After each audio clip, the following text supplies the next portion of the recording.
بما اننا خلاص بدأنا الليالي الوترية، فحبيت ان انا ابدأها معاكم بسورة القدر، وغيرت المكان لان النهاردة في اول ليلة وترية الجو هوا جدا وشديد جدا وامطار كتير جدا، فمعرفتش اقعد في البلكونة. سورة القدر هي سورة مكية يعني نزلت قبل هجرة النبي صلى الله عليه وسلم. كمان هي ترتيبها في المصحف ان هي جت بعد سورة العلق، اقرأ باسم ربك الذي خلق، إنا أنزلناه في ليلة القدر. إن أنزلناه الهاء هنا عايدة على القرآن، والقرآن هو المراد به القراءة اللي هي في سورة العلق. ليه ربنا سبحانه وتعالى ذكر في القرآن إنا أنزلناه في ليلة القدر؟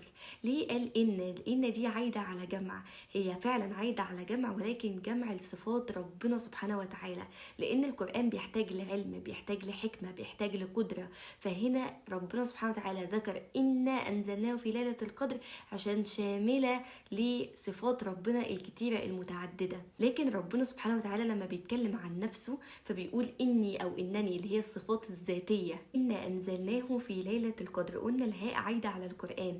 أنزلناه في ليلة القدر، ليلة القدر اللي هي بتكون من العشرة الأواخر في شهر رمضان، ولكن الليالي الوترية، يعني مثلا ليلة 21 23 25 27 29. القرآن كله نزل للسماء الدنيا جملة كده على بعضه، كل القرآن نزل في ليلة القدر إلى السماء الدنيا من شهر رمضان. وما أدراك ما ليلة القدر، يعني هل تدري أيها الرسول أيها النبي اللي هو سيدنا محمد هو المخاطب في القرآن كمية الخير والبركة اللي موجودة في ليلة القدر؟ ليلة القدر خير من 1000 شهر.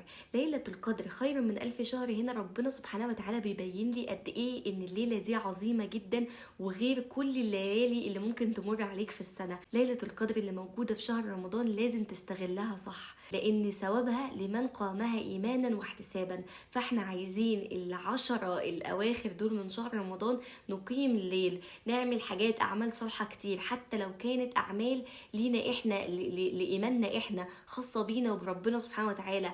مش بس الصدقات، مش بس حاجات خارجية إنك تساعد محتاجين، لا، اعمل حاجات كمان لنفسك. يعني عملت ده خير برضو مش وحش، ولكن اعمل حاجات خاصة بيك وبنفسك. ادي وقتك مع ربنا سبحانه وتعالى، حاول تنتظم على الصلاة في أوقاتها، قيام الليل، التهجد، كلها أعمال أنت اللي محتاجها بقى، سواء شغل، دراسة. معلش نيجي على نفسنا شوية.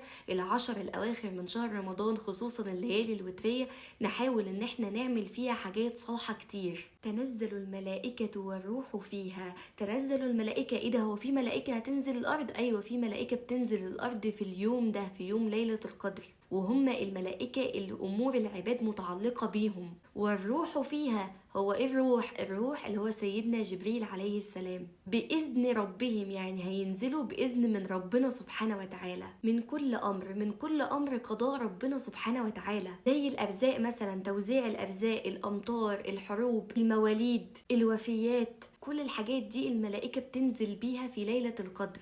سلام هي حتى مطلع الفجر، يعني الليلة من أول بدايتها لحد نهايتها اللي هو بطلوع الفجر كلها خير وكلها بركة. ويقال إن في الليلة دي الملائكة بتنزل تسلم على كل العباد المؤمنين، ربنا يجعلنا منهم. وبس كده، سبحانك اللهم وبحمدك، استغفرك وأتوب إليك.